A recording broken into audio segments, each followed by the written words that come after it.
একটা খুব দুঃখজনক ঘটনা ঘটেছে। বেলডাঙ্গার একটা পরিযায়ী শ্রমিক মহেশপুর এলাকার গত কয়েক মাস ধরে সে ঝাড়খণ্ডের পালামু জেলার বিশ্রামপুর এলাকায় ফেরিওয়ালার কাজ করত, বিশেষ করে স্ল্যাব সংগ্রহ করত, ফেরিওয়ালার ব্যবসা করত। গরিব মানুষ, রুটির জন্য বাইরের রাজ্যে পাড়ি দিতে হয়েছে। পরশুদিন তার নাকি মৃত্যু হয়, তাকে ঝুলন্ত অবস্থায় পাওয়া যায়।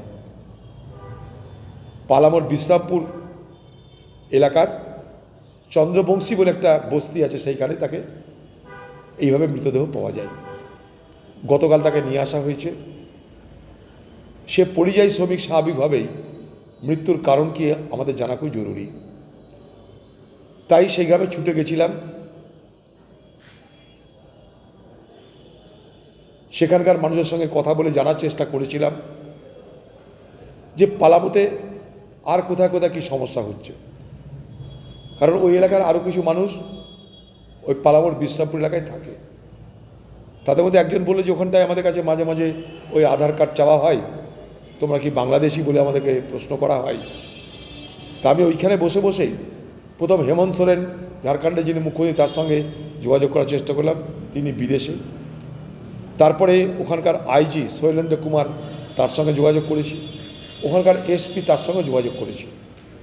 এবং শৈলেন্দ্র কুমার যিনি আইজি পালামোর এলাকার, তাকে আমি বলেছিলাম আপনি সব ঘটনা জেনে যদি সম্ভব হয় আমাকে একটু জানাবেন, এখানকার মানুষ খুব টেনশানে আছে। আমি যখন ফিরছি গ্রাম থেকে তখন সেই আইজি শৈলেন্দ্র কুমার আমাকে ফোনও করেছিলেন। তিনি বললেন যে সম্ভবত প্রাইমা ফেসি মনে হচ্ছে যে এটা আত্মহত্যা, কারণ তার ঘরের জিনিসপত্র কালকে রাত্রেও মৃত্যুর দিনও তার ঘরের ডিম টিমগুলো দেখা গেছে, খাওয়া দাওয়া করেছে। তবুও আপনারা যখন বলছেন আমি একটা পূর্ণাঙ্গ তদন্ত করব।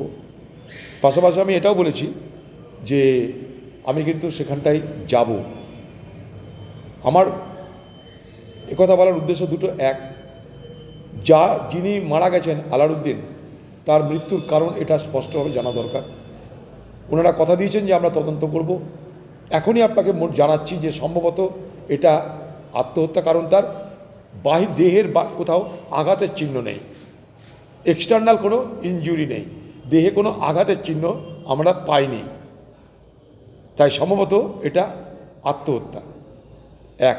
দু নম্বর, আমার আরেকটা উদ্দেশ্য হচ্ছে আগামী দিনে যেন এখানকার পরিযায়ী শ্রমিক যারা ঝাড়খণ্ড বা পালামোর যে সমস্ত এলাকায় ফেরি করে বা কাজ করে রোজগার করে, তাদের জীবনে যেন কোনো রকম বিপদ না নেমে আসে, তারা যেন নিশ্চিতে নিরাপদে সেখানে কারবার করতে পারে, রোজগার করতে পারে, সেই বিষয়টাকে সুনিশ্চিত করা।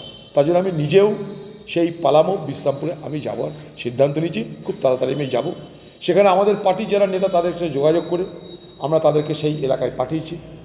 তারা সেখানটায় যাচ্ছে এবং তারা বলছে আমরা এফআইআর করা থেকে আরম্ভ করে তদন্ত যেখানে যা সমস্যা সব আমরা করাবো। আমরা রওনা দিয়ে দিচ্ছি অলরেডি সেই এলাকার দিকে।